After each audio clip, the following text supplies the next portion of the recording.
Hello and welcome to Hands-On Archives, where we take brief close-up looks at the records in our collection, talk about their physical qualities, their provenance, and their content.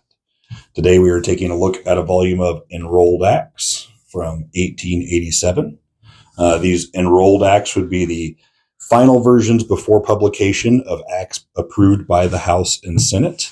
They are collected in volumes like this and then sent around to the governor, secretary of state, speaker of the House, and president of the Senate for their signatures.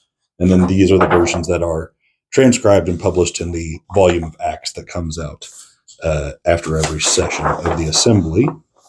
You can see here, good example of the page with all the appropriate signatures on it. However, the reason I brought out this very specific volume is because of an event that takes place in February of 1887, February 24th, 1887, otherwise known as the Black Day of the General Assembly. The politics behind this is a little complicated, but in brief, the Lieutenant Governor, Mallon, had resigned to take federal office. The Indiana Senate elected his replacement, Alonzo Smith.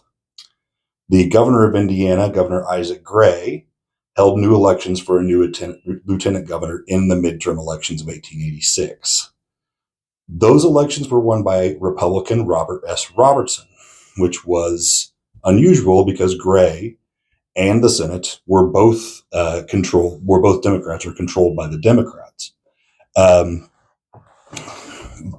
The Senate, of course, objected to this. They filed with the Marion County Court. The Marion County Court issued an injunction against Robertson taking the seat until the Supreme Court ruled on this case.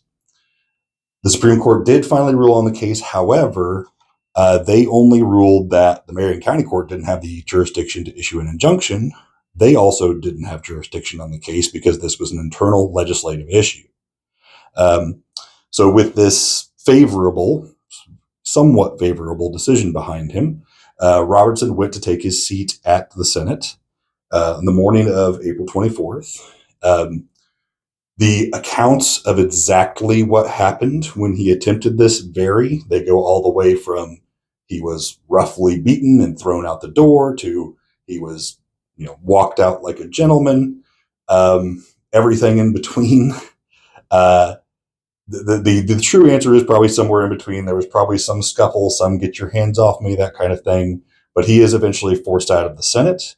The rest of the Republicans in the Senate then refuse to vote or refuse to answer any calls for the rest of that day.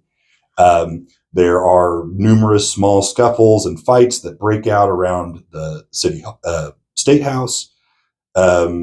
The House refuses to communicate with the Senate, effectively ending business for the session because nothing can get passed if the House and Senate don't communicate.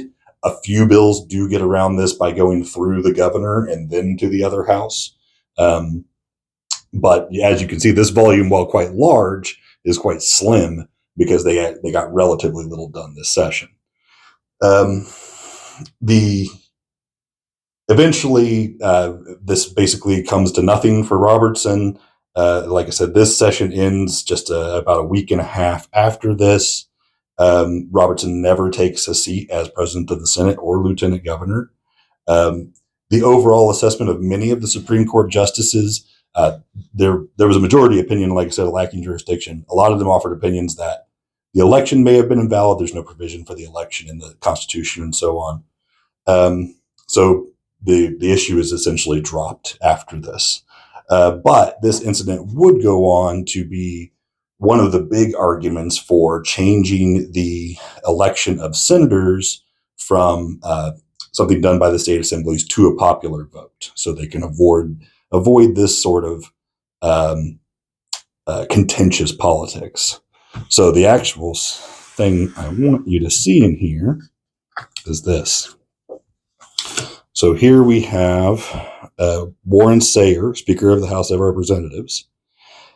Somewhere on the lines of this, probably in the governor's office, Robertson found a way to sign this page.